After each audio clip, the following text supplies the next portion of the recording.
ಕೇರಳವನ್ನ ದೇವರ ನಾಡು ಅಂತ ಕರೀತಾರೆ. ಅದೇ ರೀತಿ ನಾನಿವತ್ತು ನಿಮ್ಗೊಂದು ಪ್ರಸಿದ್ಧವಾದ ದೇವಸ್ಥಾನವನ್ನ ತೋರಿಸ್ತಾ ಇದ್ದೇನೆ.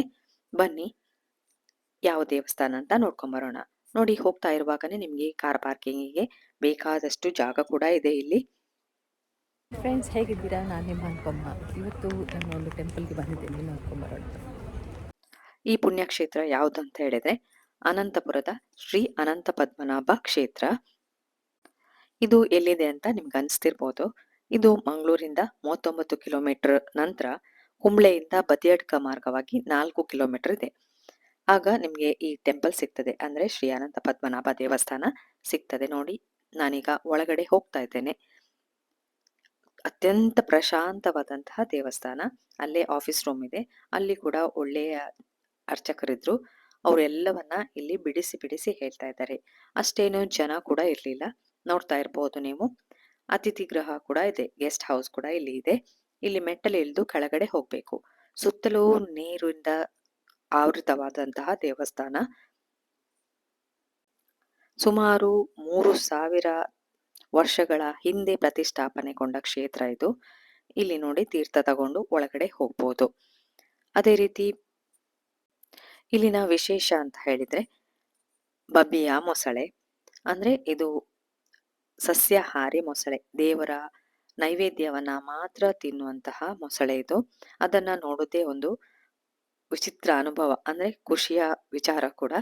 ನೋಡಿ, ದೇವಸ್ಥಾನ ಯಾವ ರೀತಿ ಕಾಣಿಸ್ತಾ ಇದೆ. ಸುತ್ತಲೂ ನೀರಿದೆ, ನಡುವಲ್ಲಿ ದೇವಸ್ಥಾನ ಇದೆ. ಕಾಸರಗೋಡು ಜಿಲ್ಲೆಯ ಪ್ರಶಾಂತವಾದ ವಾತಾವರಣದಲ್ಲಿ ಈ ಕ್ಷೇತ್ರ ಇದೆ. ಇಲ್ಲಿ ಅಗಸ್ತ್ಯ ಮುನಿಗಳು ಮತ್ತು ಋಷಿ ಮುನಿಗಳು ಇಲ್ಲಿ ವಾಸ ಮಾಡಿದಂತಹ ಪುಣ್ಯಕ್ಷೇತ್ರ ಇದು.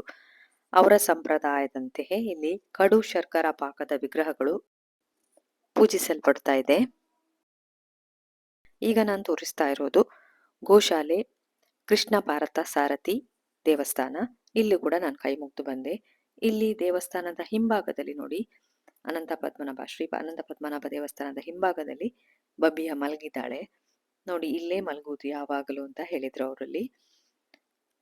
ತುಂಬಾ ಪ್ರಶಾಂತವಾಗಿದೆ ವಾತಾವರಣ, ತುಂಬಾ ಖುಷಿ ಆಗ್ತದೆ.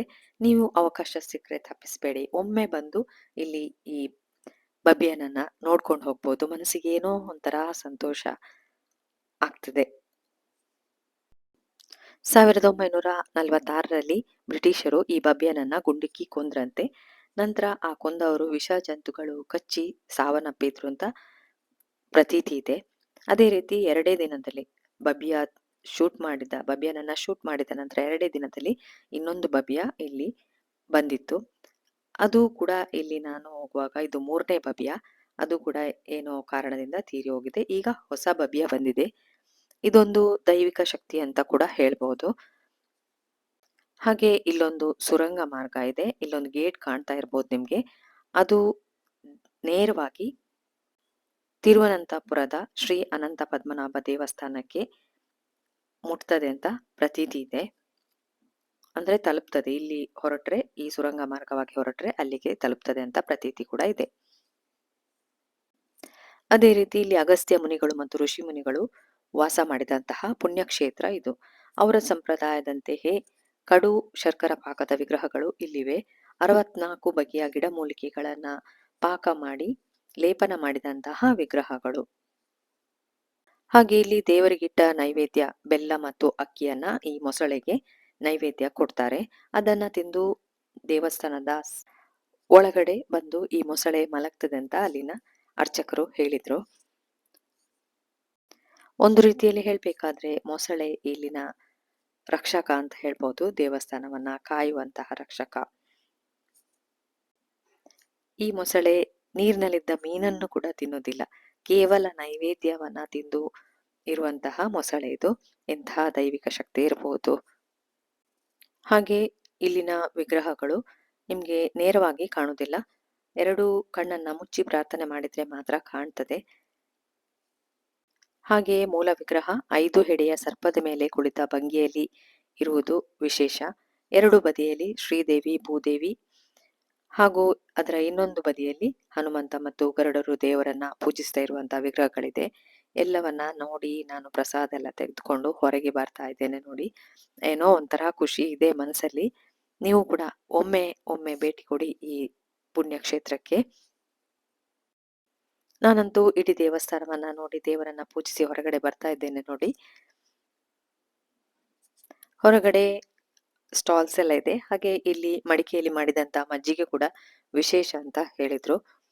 ನಿಮ್ಗೆ ಅದನ್ನು ಕೂಡ ತೋರಿಸ್ತೇನೆ ನೋಡಿ. ಮಜ್ಜಿಗೆಯನ್ನ ಮಡಿಕೆಯಲ್ಲಿಟ್ಟು 1 ಗ್ಲಾಸಿಗೆ 10 ರೂಪಾಯಿಗೆ ಮಾರಾಟ ಮಾಡ್ತಾರೆ. ಅಂದ್ರೆ ಬಿಸಿಲಿನ ತಾಪಕ್ಕೆ ಇದು ತುಂಬಾ ಒಳ್ಳೇದಾಗ್ತದೆ. ಈ ವ್ಲಾಗನ್ನ ನೋಡಿದ್ರಲ್ಲ, ನಿಮ್ಗೆ ಏನನ್ಸಿತು ಅಂತ ಕಮೆಂಟ್ ಬಾಕ್ಸ್ ಅಲ್ಲಿ ಹಾಕಿ. ಹಾಗೆ ಒಂದು ಲೈಕ್ ಕೊಡ್ಲಿಕ್ಕೆ ಮಾತ್ರ ಮರಿಬೇಡಿ. ಕಮೆಂಟ್ ಹಾಕ್ಲಿಕ್ಕಂತೂ ಮರಿಲೇಬೇಡಿ.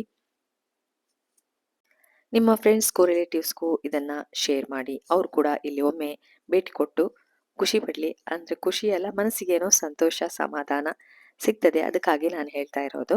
ಅವಕಾಶ ಸಿಕ್ಕರೆ ಇದನ್ನ ಖಂಡಿತವಾಗೂ ಮಿಸ್ ಮಾಡ್ಕೋಬೇಡಿ. ಈ ವ್ಲಾಗನ್ನ ನೋಡಿದ್ರಲ್ಲ, ಇನ್ನ ನಿಮ್ಗೆ ಹೊಸ ವ್ಲಾಗ್ನೊಂದಿಗೆ ಸಿಗ್ತೇನೆ. ನಾನಂತೂ ಎಲ್ಲವನ್ನ ನೋಡಿ ಈಗ ಹೋಗ್ತಾ ಇದ್ದೇನೆ ವಾಪಸ್. ಪುರ್ಸೊತ್ ಮಾಡಿ ನೋಡಿದ್ದಕ್ಕೆ ಥ್ಯಾಂಕ್ ಯು.